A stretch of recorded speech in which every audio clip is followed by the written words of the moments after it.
Nah, wa husnul khuluq, akhlak yang baik. Kita sederhanakan akhlaknya kepada sesama, hablum minan nas, hubungannya dengan sesama manusia. Kita tidak dianggap bertakwa kepada Allah sebelum kita menjaga hubungan baik kita dengan sesama kita. Dan ternyata ibu-ibu, hubungan baik dengan sesama itu adalah dengan orang yang terdekat. Itu yang nomor satu. Bukan dengan yang jauh. Kalau kita ini ramah dengan orang jauh mah wajar. Apalagi caleg ya bu, ramah waktu kampanye, ya wajar lah. Kalau nggak ramah siapa yang mau milih dia? Pedagang ramah sama pembeli wajar. Kalau dia judes nggak laku, betul nggak kira-kira? Wajar. Ustadz ramah sama jamaah wajar. Kalau ustadznya judes, marah-marah, nggak diundang jamaah. Iya kan bu ya? Wajar.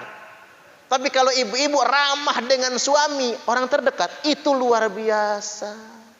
Sama suami senyum terus. Ibu-ibu ini sama suami banyak senyumnya atau banyak ngambeknya? 50-50 lah ya. Separuh ngambek, separuh senyum.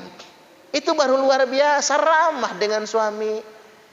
Papa sudah pulang kerja, capek nggak pak? Luar biasa, ramah banget. Kata suaminya ada maunya nih, minta dibeliin sesuatu nih. Begitupun suami bu. Suami kalau dia ramah kepada istri itu yang luar biasa. Ini mah suami sama orang ramah, gayanya jaim, jaga image. Wah, sok berwibawa depan orang banyak ya bu ya. Ramah, tegur sapa, sama bininya main gentak. Di kantor ramah, apalagi sama bosnya bu, nunduk, hormat banget sama pimpinan. Apalagi ketemu cewek cantik, janda pula ya, ramah banget tuh bapak-bapak. Tapi ketiban sama bininya main bentak, nah itu yang gak bagus. Makanya Nabi bersabda, wa khiyarukum linisaihim khuluqa. Sesungguhnya orang yang terbaik di antara kalian semua, umatku yang terpilih, adalah mereka yang dengan istrinya paling baik akhlaknya. Makanya kalau ibu-ibu pengen tahu laki-laki yang paling mulia adalah yang paling berakhlak dengan istrinya. Saya jadi ingat bu, almarhum Tengku Zulkarnain memuji almarhum Kiai Haji Abdurrahman Wahid. Kan ada nyebar videonya itu ya. Apa keutamaan Kiai Haji Abdurrahman Wahid alias Gus Dur? Satu, kalau istrinya, anaknya bangun malam, istrinya tidak pernah mengganti popoknya. Pasti Gus Dur yang ganti popoknya. Apa ada laki begitu zaman sekarang? Aduh bu, 1.100.000 adanya. Pah gantian gak pah, malah kena gentak bu, jangan macam-macam. Jadi ibunda Sinta Nuriyah itu, Bu Nyai Sinta Nuriyah nggak pernah ganti popok. Gus Dur yang lakukan. Subhanallah. Itu baru laki-laki hebat. Dan Gus Dur seumur hidup, kata Bu Sinta Nuriyah, tidak pernah mencela masakannya. Apa saja yang dia masak pasti dinikmati. Tengku Zul almarhum langsung nangis telepon istrinya. Minta maaf katanya. Selama ini saya paling rewel dengan makanan. Ada aja yang diprotesnya. Subhanallah.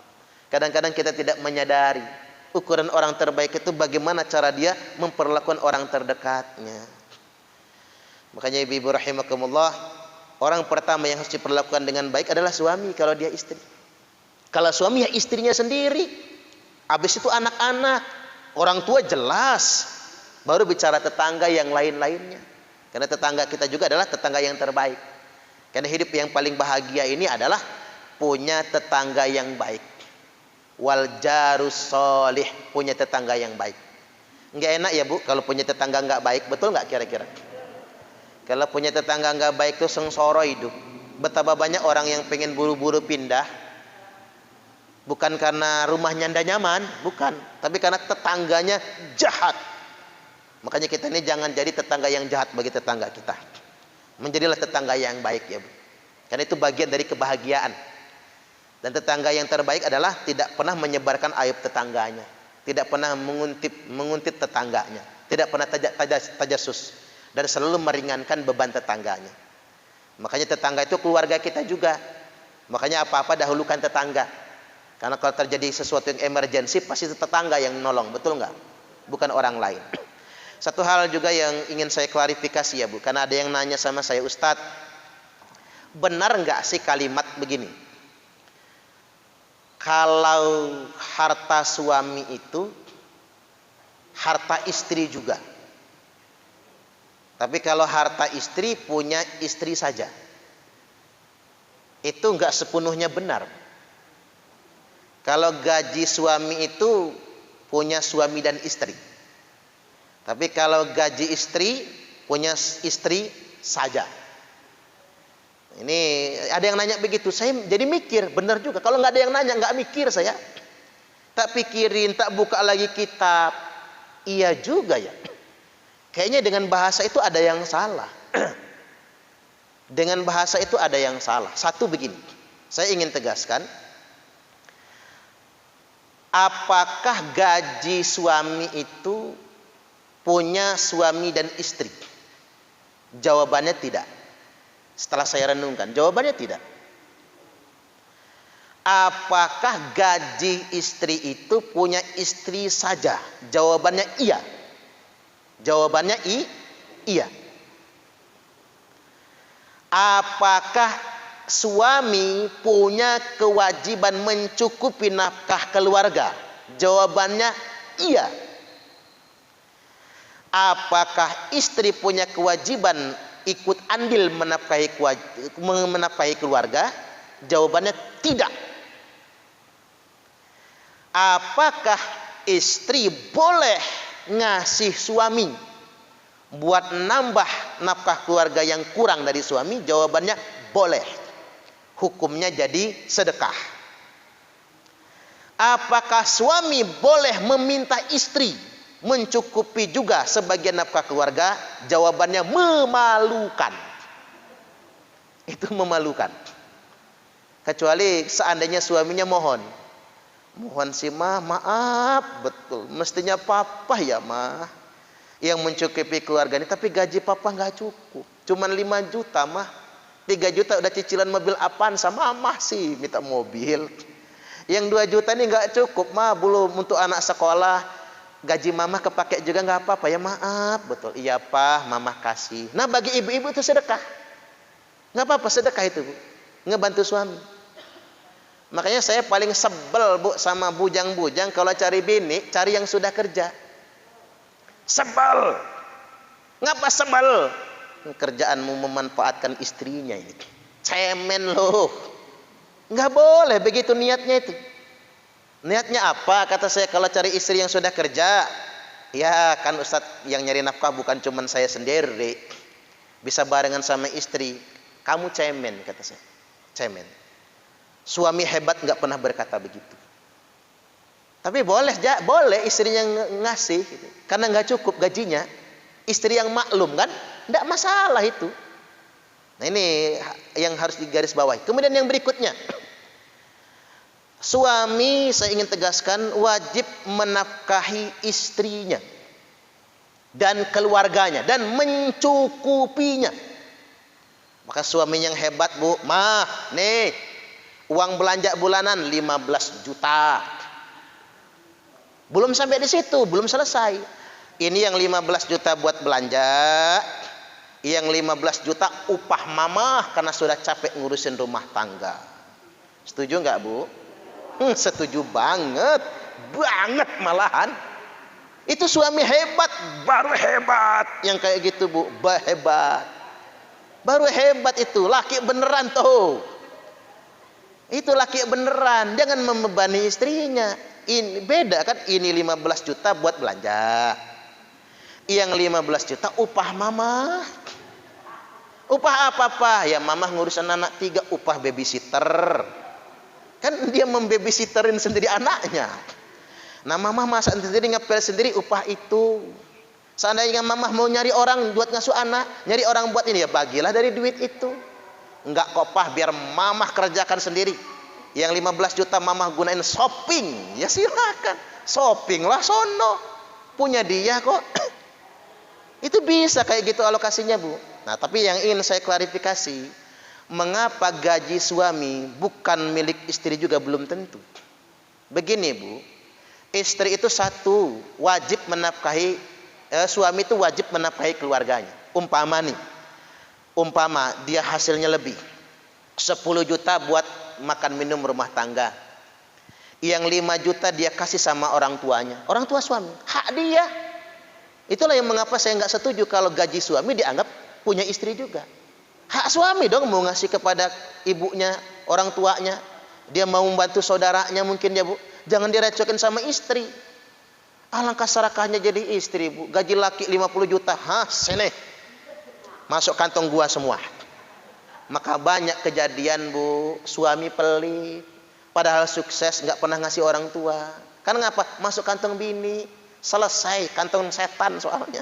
Setan betina ya. Walaupun nggak semua isi itu setan betina, Bu. Selesai, kelar ya. Mau ngasih emaknya ribut dulu kan? Mau ngasih saudaranya ribut dulu. Boleh, suami gaji 40 juta umpama, 10 juta buat rumah tangga, 5 juta ngasih istri, 5 juta ngasih orang tua, 5 juta bantu masjid misalnya, Bu. Silahkan. Hak suami, dan ibu-ibu nggak boleh memprotes. Apa ngomong suaminya bantu masjid 10 juta infak, dasar laki goblok. Digoblokin lakinya ya, Bu. Jadi ribut bantahan nggak boleh yang kayak gitu itu.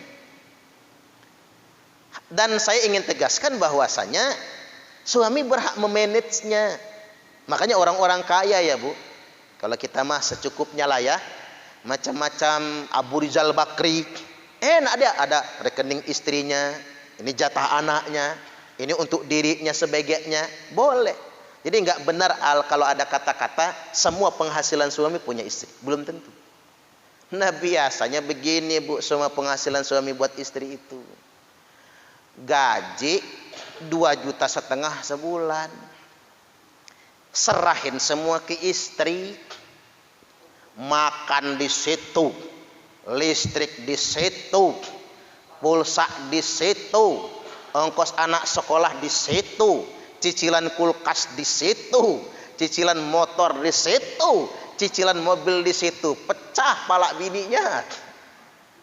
Emang rata-rata suami-suami yang menyerahkan semua gaji sama istri karena nggak cukup.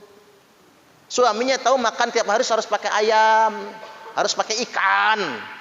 Kalau nggak ada ikan ngamuk-ngamuk, dia nggak tahu istrinya mau pecah pala ini. Belum bayar arisan ya, Bu ya. Belum uang sokongan pengajian. Kan begitu kan? Makanya bapak-bapak itu jangan sekilit ya, Pak, kata saya. Jangan kemudian memaksa istri. Kadang-kadang mengapa suami memasukkan semua gajinya serahin kepada istri? Karena dia tahu itu nggak bakal cukup. Maka istrinya yang hampir pecah pala ngaturnya. Ketika istrinya punya utang digentak-gentak.